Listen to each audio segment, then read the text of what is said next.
사랑하는 성도 여러분, 지금 우리들의 세상은 그야말로 황금 만능주의의 시대를 살아가고 있다. 그렇게 평가할 수 있습니다. 우리가 살고 있는 이 제도도 자본주의 하에서 살아가고 있는데, 자본주의라고 하는 말이 우리의 자산이 근본이 된다라고 하는 경제 구조 속에서 살아가고 있습니다. 그래서 우리 삶이 잘 사는가 못 사는가, 잘 산다 못 산다라고 하는 것을 판가름하는 기준도 그 사람이 얼마나 많은 재산을 가지고 얼마나 많은 연봉을 받고 있느냐라고 하는 것으로 평가한다는 사실. 돈을 많이 가지고 살아갑니다. 그러면 우리는 그 삶을 평가하기를 그 사람 참 잘 산다라고 이야기를 합니다.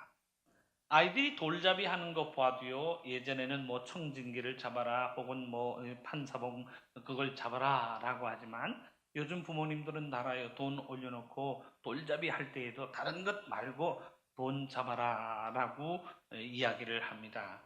어떤 일을 하고 어떤 직장을 다니는가 라고 하는 것이 중요한 것이 아니라 많은 연봉을 받고 많은 수입을 가지고 사는 것이 그야말로 잘 사는 것이라 라고 생각하며 살아갑니다.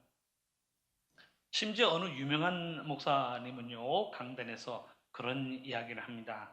나는 돈을 사랑합니다. 돈 사랑하지 않는 사람이 어디에 있겠습니까? 라고 이야기하면서 만일 돈을 사랑하지 않는다고 이야기하는 사람이 있다면 그 사람은 거짓말하는 사람입니다. 라고 이야기를 합니다. 사랑하는 성도 여러분, 우리가 분명히 기억해야 할 것이 있습니다. 우리의 사회생활, 특별히 자본주의라고 하는 구조 속에서 사회생활을 감당하기 위해서 돈이 필요하다라고 하는 돈의 존재에 대해서는 인정을 합니다. 그러나 재물, 곧 돈이라고 하는 것이 사랑의 대상이 아니라고 하나님의 말씀은 우리에게 가르치고 있습니다. 필요한 것과 사랑의 대상인가, 내가 그것을 필요로 하고 있는가라고 하는 것과 내가 그것을 사랑하고 있는가라고 하는 것은 전혀 다른 차원이라고 이야기할 수 있습니다. 하나님의 말씀도 우리의 삶 속에 경제적 가치를 평가할 수 있는 돈의 존재를 인정하고 있습니다. 그러나 그 재물과 보물이 사랑의 대상이 아니라라고 하는 사실을 우리에게 가르치고 있습니다. 그 재물이라고 하는 돈의 존재에 대해서 우리의 마음이 빼앗겨서는 안 된다는 경고와 경계의 음성을 높이고 있는 교훈이 성경의 교훈입니다. 디모데전서 6장 10절에서는 말씀은 이렇게 기록합니다. 돈을 사랑함이 일만하게 뿌리가 되나니 이것을 탐내는 자는 미혹을 받아 믿음에서 떠나 많은 근심으로써 자기를 찔렀도다 라고 말씀은 기록하고 있습니다. 돈을 사랑하는 것으로 인하여 그 마음이 말씀을 떠나고 그 걸음이 신앙에서 떠난다는 사실을 우리에게 가르치고 있습니다. 하나님을 떠나 돈을 사랑하는 것으로 인하여 죄악과 허물의 인생을 살아간다는 사실을 우리에게 경고하고 있습니다. 히브리서 13장 5절의 말씀은 이렇게 기록합니다. 돈을 사랑하지 말고 있는 말을 족한 줄로 알라라고 하는 말씀으로 기록하고 있습니다. 디모데후서 3장 2절의 말씀에 보면 말세에 나타나는 사회 현상을 지적하면서 다음과 같은 사항을 우리에게 가르치고 있습니다.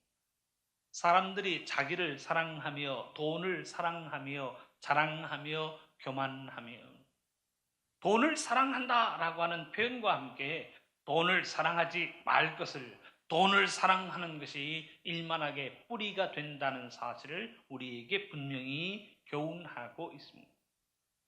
결코 성경의 교훈대로 한다면 돈은 사랑의 대상이거나 숭배의 대상이 될 수 없다는 사실을 우리에게 분명히 하고 있습니다. 말세가 되면 사람들은 가족이나 친구들이나 그 어떤 이웃을 사랑하는 것이 아니라 돈을 사랑하는 현상들이 나타나고, 그 재물에 마음을 빼앗기고 만다는 사실을 우리에게 경고하고 있습니다.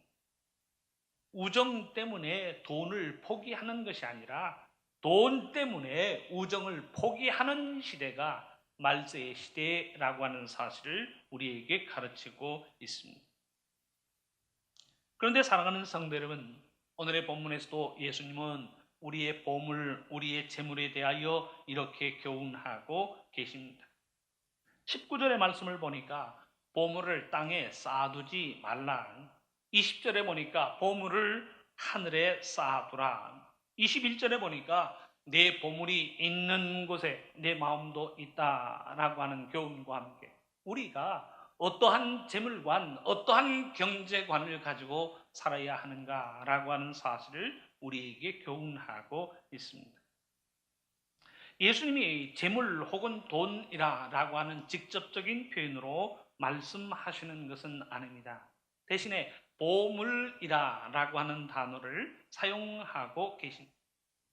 19절 하반절에도 보면 좀과 동록이 해한다라고 하는 표현을 쓰고 계시는 것을 보면 현대 사회가 가지고 있는 돈만이 아닌 금은 보석의 모든 내용들을 다 포함하여 생각할 수 있습니다. 그야말로 경제적인 가치를 가지고 있으면서도 우리의 손으로 만질 수 있고 우리가 소유할 수 있는 그 어떤 대상들을 통틀어서 보물이라고 하는 단어로 말씀하고 계십니다. 도둑이 훔쳐갈 때 돈만 훔쳐가나요?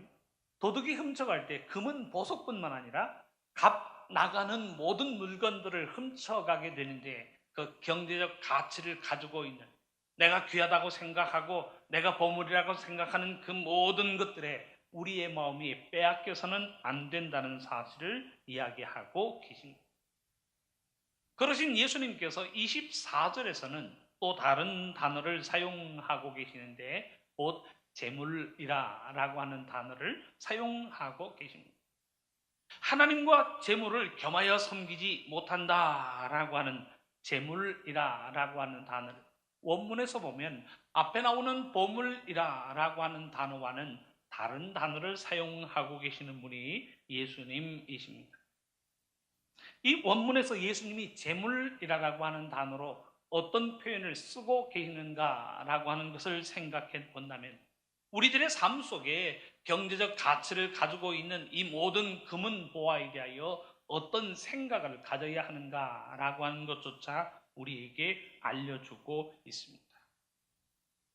하나님과 재물을 겸하여 섬기지 못한다라고 할 때 이 재물이라고 하는 말을 성경에서는 맘몬이라고 하는 단어를 사용하고 있습니다. 영어로는 매먼 혹은 독일어로는 맘몬이라고 표현하는 이 단어는 물질적인 부여와 탐욕을 의미하는 말로 알려져 있습니다.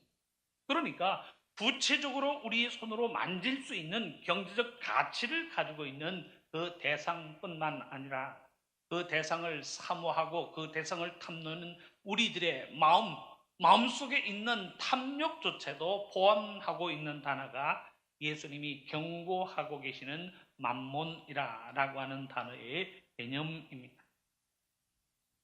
누가복음 16장 9절에서도요. 불의의 제물로 친구를 사귀라라고 하는 교훈이 등장하는데 여기에서도요. 맘몬이라고 하는 단어로 사용되어지고 있습니다.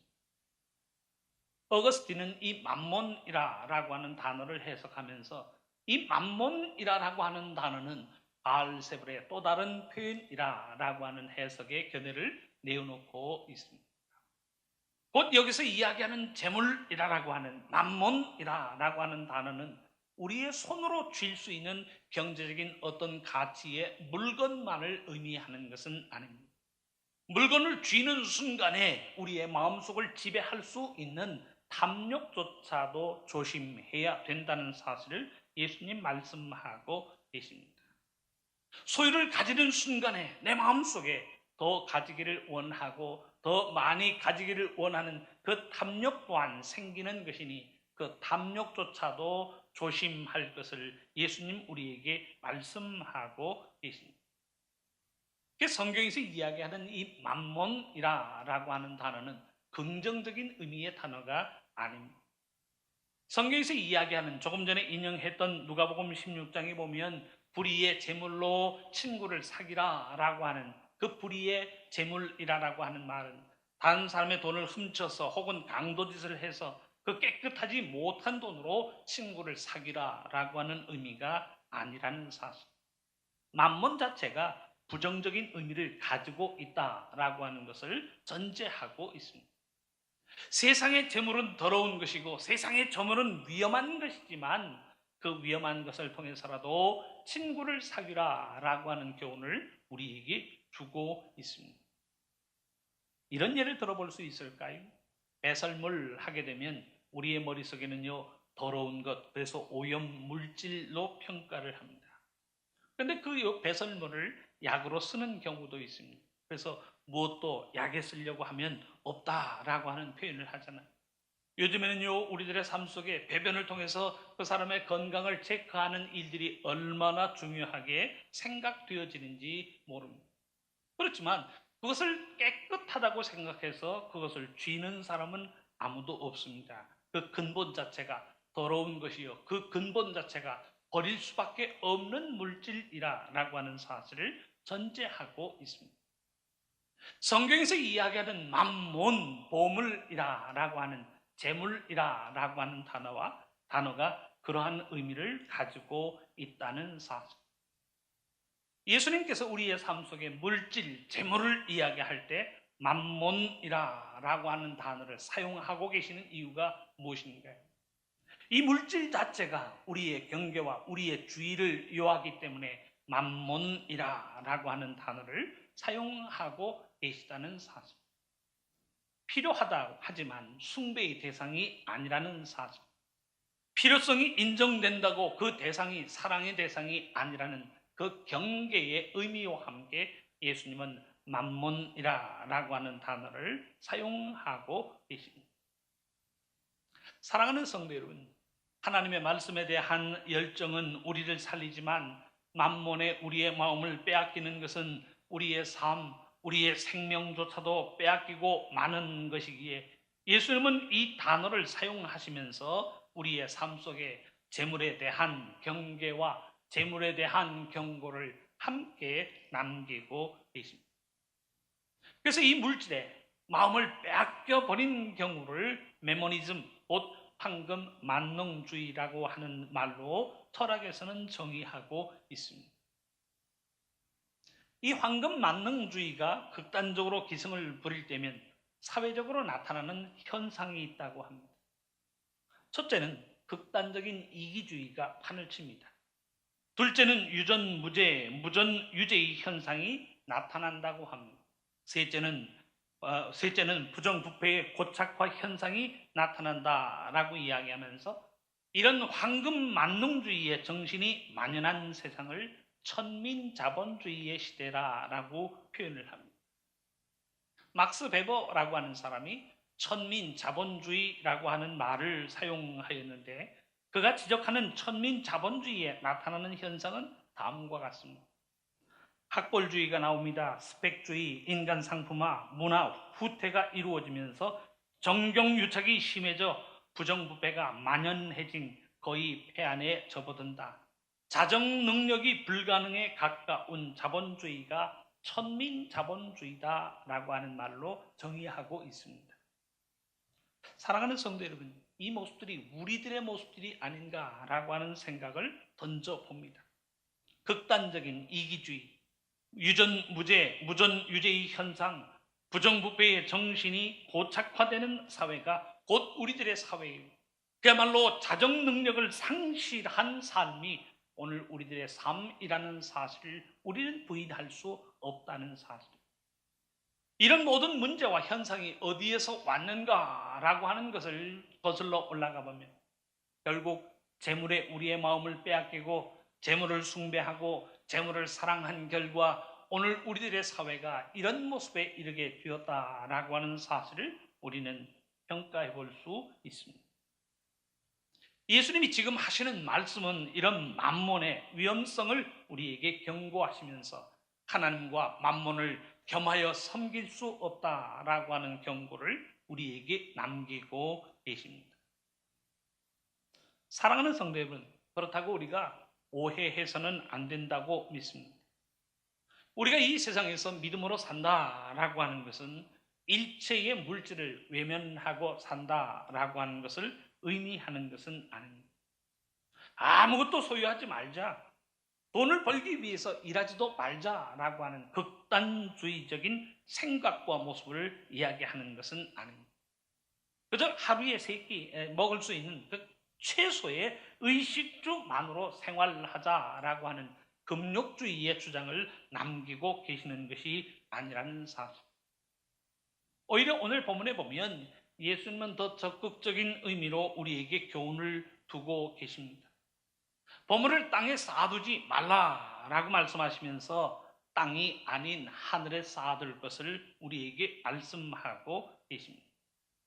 그 말씀을 다른 의미로 생각해 본다면 경제 활동은 하되 육신적인 목적이 아닌 영적이고 신앙적인 목적을 가지고 경제 활동을 해야 한다는 사실을 우리에게 이야기하고 있습니다.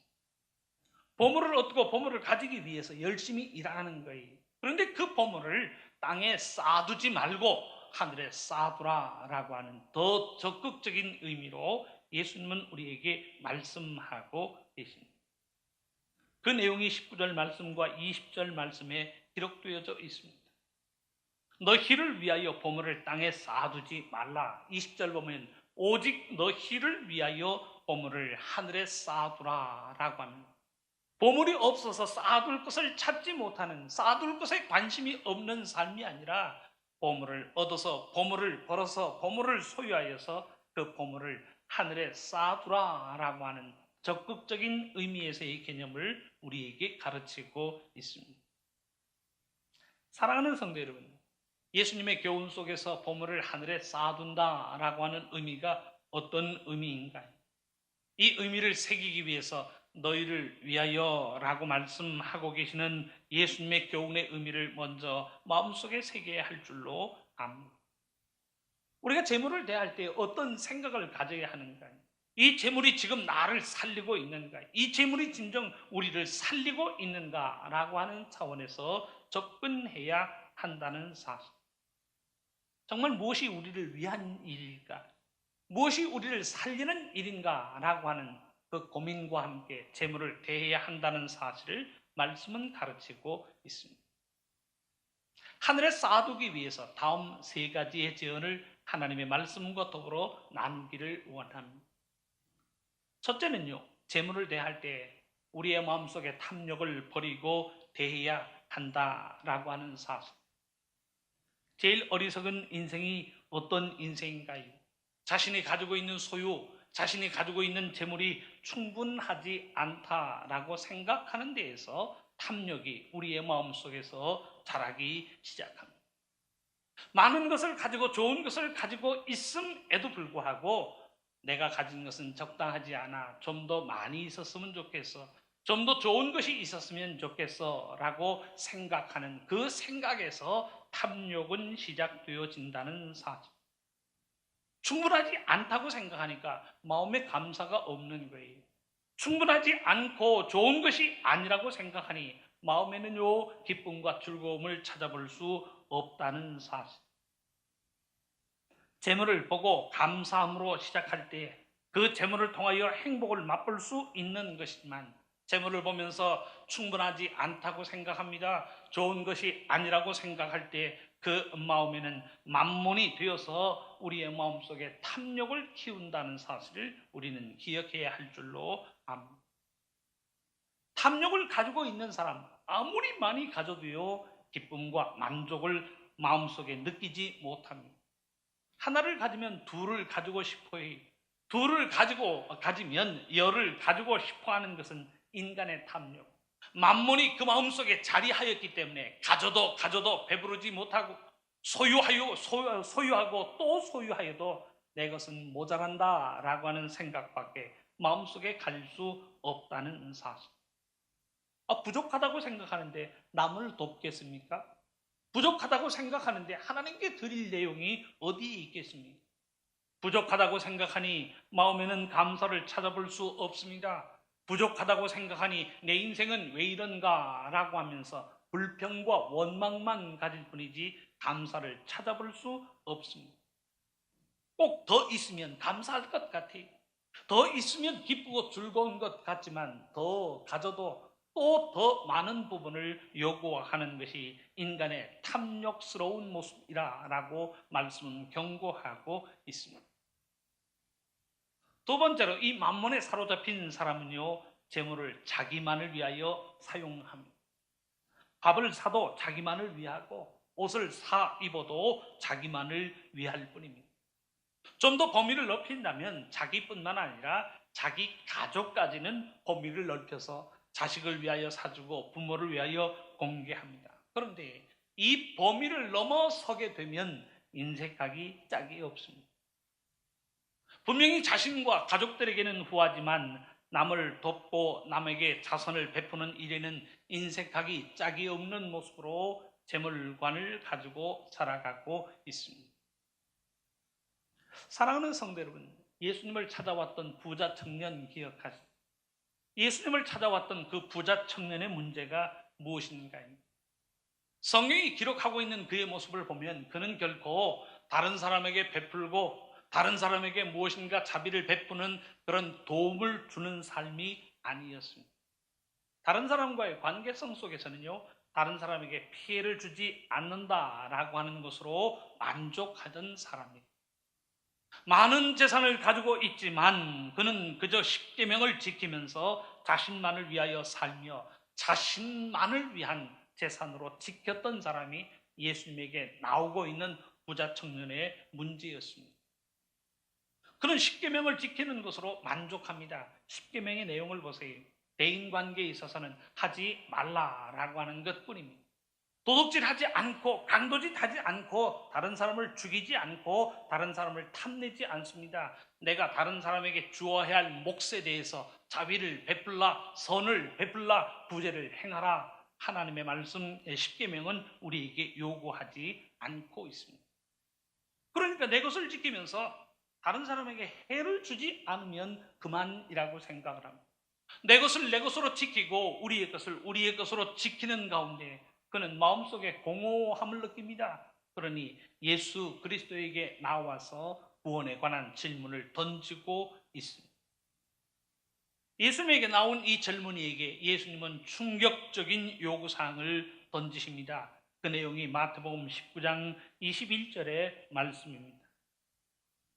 예수께서 이르시되 네가 온전하고자 할진대 가서 네 소유를 팔아 가난한 자들에게 주라. 그리하면 하늘에서 보화가 네게 있으리라. 그리고 와서 나를 따르라. 예수님의 말씀입니다. 예수님의 이 말씀은 우리가 어떻게 하여야 보물을 땅에 쌓아두는 것이 아닌 하늘에 쌓아두는 것인가? 라고 하는 질문에 대한 대답도 남기고 계십니다. 나를 위하여 쓰는 것이 아니라는 거예요. 남을 위하여 재물을 쓰라라고. 필요로 하는 모든 가난한 사람들에게 베풀고 나누어 줄 것을 하나님의 말씀은 우리에게 교훈하고 있습니다. 베풀 수 없는 사람들은요, 그 재물을 가져다가 자기를 위하여 움켜쥐는 사람입니다. 베풀 수 없는 사람들은 다른 사람에게 나눠주지 못하는 사람들은 결국 보물을 땅에 쌓아두는 삶의 모습이라고 하는 사실을 우리에게 경고하고 있습니다. 자기 자신만을 위한다라고 하는 이기적인 모습은 하나님이 원하시는 인생이 아니고 하나님이 원하시는 바의 모습이 아니라는 사실을 우리에게 가르치고 있습니다. 사랑하는 성도 여러분, 성경이 경고하고 있는 부자는 어떤 사람인가요? 부자는 천국에 들어가기가 어려워서 약대가 낙타가 바늘귀로 들어가는 것보다 더 어렵다고 이야기하는 성경이 경고하고 있는 부자는 어떤 사람인가요? 그저 돈 많은 사람들이 성경에서 경고하고 있는 낙타가 바늘귀로 들어가는 것처럼 천국에 들어가기 어려운 부자인가라고 하는 질문입니다. 전 아니라고 봅니다. 그 많은 돈을 자기만을 위하여 움켜쥐는 사람이 성경이 경고하고 있는 부자의 모습이에요. 성경에도 보면 많은 부를 가지고 예수 그리스도의 선교의 일을 돕고 협력하였던 사람들이 얼마나 많이 등장하고 있는지 모릅니다.